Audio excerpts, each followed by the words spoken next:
Hi, in this video of C language, we will discuss something about the comments.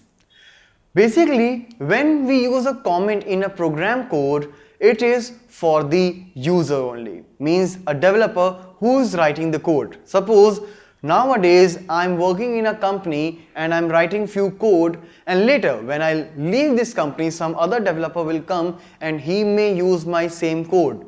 So if I have used some comments in order to explain my code, it will be easier for the other guy to understand. But a comment will never be compiled and it will never be executed. So for writing a comment, if it is a single line comment, means if you want to make a single line as a comment which you don't want to execute, so you can use a double slash, and for the multi-line comment, that will start with this slash and asterisk and it will end with asterisk and slash like this. Alright, so basically here you can see there is one more example of using a comment where I have started with this one and finished up with this. It doesn't matter whether you are using this thing for one line or multiple line, but double slashes will strictly be used for one line only.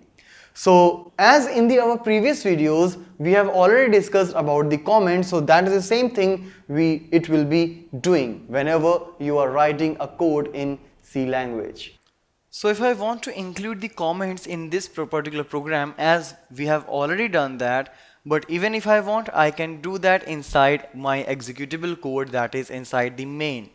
So for the single line comment, as I said, double slash will be doing that. So let's see a comment like printing the message. Alright, and if you want to write a multi-line comment, you will simply say slash asterisk and will end with asterisk slash.